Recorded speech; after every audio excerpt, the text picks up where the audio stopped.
NJ Productora presenta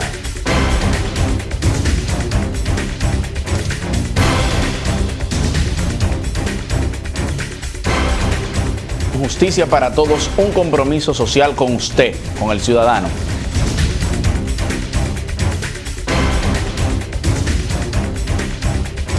Tengamos un conocimiento más acabado de cuáles son nuestros derechos, cuáles son nuestras garantías.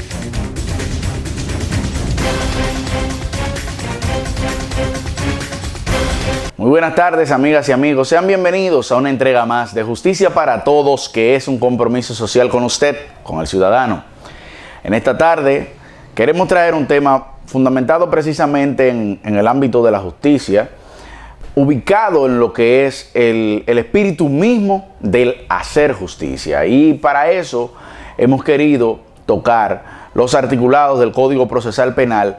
que abarcan el ámbito del juicio. El juicio, que es la etapa donde el juez tiene conocimiento de las pruebas, tiene conocimiento de los alegatos de los abogados, conoce los testimonios, conoce las declaraciones de las víctimas y de los imputados, para entonces realizar una sentencia que será de absolución o de descargo o de condena del imputado. Obviamente, esta etapa del proceso, que está precedida por dos etapas que están en la etapa intermedia y la etapa preliminar, esa etapa donde se ubica la audiencia preliminar, que está justo delante de la audiencia de juicio, y la etapa de la medida de coerción, que es donde se inicia lo que tiene que ver con la investigación, pero precisamente luego de haber aprendido a la persona o luego de haber iniciado un proceso contra la persona, con el objetivo de que el individuo, una vez capturado, si está prófugo de la justicia, o una vez detenido, si es una persona que estaba en un lugar determinado y fue detenido a los fines de iniciar el proceso investigativo, se lleva ante ese juez para que el juez de la medida de coerción dicte una medida de las 7 que contempla el Código Procesal Penal en su artículo 226, donde se establecerá si el individuo tendrá que permanecer bajo visita periódica, si presentará una garantía económica, si presentará un garante, si tendrá un grillete, si el individuo será sometido a prisión preventiva, entre otras. Pero luego de esa etapa y definido ya lo que es la medida de coerción, el individuo será sometido a una audiencia preliminar, y en esa audiencia preliminar se establecerá fundamentalmente lo que tiene que ver con precisamente con el tema de conocer las pruebas, la legalidad de las pruebas. O sea, una vez producida la acusación por parte del Ministerio Público de manera formal, entonces pasamos a lo que tiene que ver con la realización y evaluación de cómo fueron obtenidas las pruebas del proceso, la legalidad de las pruebas. Es quien protege, este juez protege los derechos y las garantías de los ciudadanos, en especial de los imputados, para valorar si el aparato estatal, a través del Ministerio Público, ese ius puniendi del Estado, se ha ejercido apegado a la ley. Una vez cubierta esa parte y visto que las pruebas eran suficientes para una probable condena, una vez visto que fueron recogidas de forma legal, el juez entonces envía al juicio. Y el juicio, que es la etapa donde concluye esta primera instancia, porque luego viene el recurso de apelación y luego el recurso de casación ante la Suprema, y si hubiesen cuestiones de corte constitucional, habría también la instancia o la acción ante el Tribunal Constitucional. En el juicio tenemos entonces que es el escenario donde se podrá demostrar la culpabilidad o no del imputado. Y en ese juicio, precisamente, que está fundamentado del artículo 305 hasta el 318, una parte principal de lo que tiene que ver con el juicio, veremos principios fundamentales que rigen el juicio. Entre esos principios se encuentran el principio de inmediación, el principio de oralidad, el principio de publicidad, el principio de libertad del imputado. Y vamos nosotros a ir tocando uno por uno cada uno de estos principios en estas secciones. Pero el móvil de nosotros traer este tema ha sido precisamente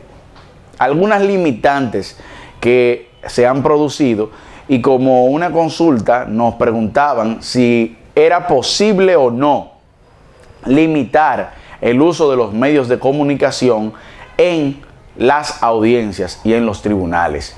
En ese sentido, nosotros quisimos, fundamentado precisamente en lo que establece el Código Procesal Penal, en su artículo 309, quisimos traer este tema. Y primero es establecer que es uno de los principios fundamentales del juicio, la publicidad, la oralidad, y esa publicidad implica precisamente la posibilidad de dar participación a los medios. Ahora bien, esa publicidad puede estar regulada en casos especiales siempre que no lesione derechos de cualquiera de las partes. El juez puede, fundamentado precisamente en lo que establece el mismo código, regular esa participación, y fundamentado en eso lo tiene que hacer en una decisión, y eso lo establece perfectamente el artículo 309, el cual nos permitimos leer para ilustrar un poco más. Y dice el artículo 309: participación de los medios de comunicación. Los medios de comunicación pueden instalar en la sala de audiencias los equipos técnicos a los fines de informar al público de las incidencias del juicio. O sea, que una vez se inicia la audiencia, una vez se va a iniciar el proceso ese día, los medios de comunicación pueden instalar los equipos, ponerse de acuerdo con el tribunal para la instalación de los equipos, a los fines de ¿qué? De que sea comunicado lo que allí pasa, lo que pasa en el tribunal con el proceso. Continúa el articulado diciendo: el tribunal señala en cada caso las condiciones en las que se ejercerá el derecho a informar. O sea, yo como tribunal tengo la autoridad de decir cómo se va a ejecutar esto, para que no haya una anarquía, para que no haya un mal manejo de los medios de comunicación y para que no entorpezca los procedimientos del tribunal. Porque si ponen una cámara en medio del tribunal, precisamente va a obstaculizar la visión del juez, va a obstaculizar el buen desenvolvimiento de la declaración de los imputados, de la declaración del testigo, de la declaración de las víctimas, y eso entorpecería el proceso. Por eso establece esa parte de cómo se va a ejercer ese derecho. Continúa el articulado diciendo: el tribunal puede, sin embargo, prohibir mediante auto debidamente fundamentado la grabación, fotografía, filmación, edición o reproducción cuando pueda resultar afectado alguno de los intereses señalados por el artículo precedente en lo que tiene que ver con los límites en el derecho del imputado, de las víctimas, de manera parcial, imparcial, y además tener una sana administración de justicia. ¿Por qué? Porque muchas veces, como resultado de la presencia de los medios de comunicación en las audiencias, el manejo mediático que se le puede dar al juicio puede producir que el juez no sea imparcial o no administre justicia de manera imparcial absoluta, como resultado de una presión mediática, como resultado de una amenaza, como resultado de un sinnúmero de acciones que puede atentar contra los intereses de quién. Por un lado podría ser de la víctima, por un lado podría ser del imputado, y precisamente para que la justicia sea bien administrada, para que podamos hacer lo justo, tiene que ser libre de todo tipo de presiones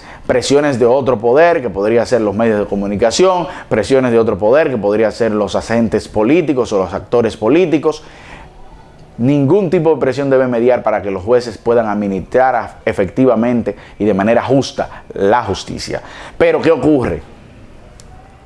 Es por mandato de la propia ley, donde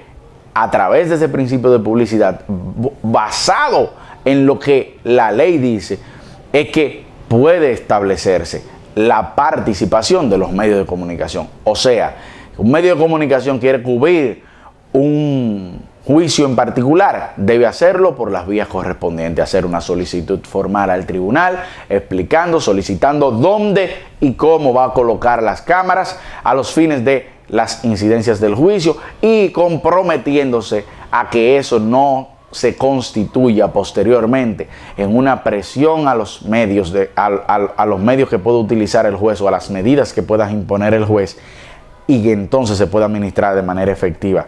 la justicia. En ese ámbito, nosotros solamente queremos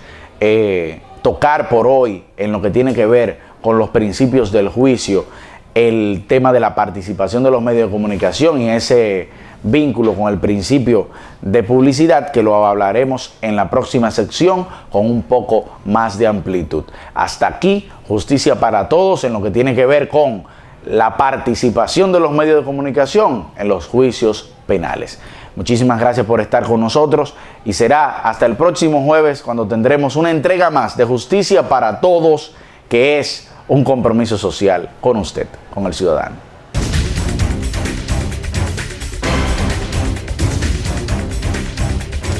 Tengamos un conocimiento más acabado de cuáles son nuestros derechos, cuáles son nuestras garantías.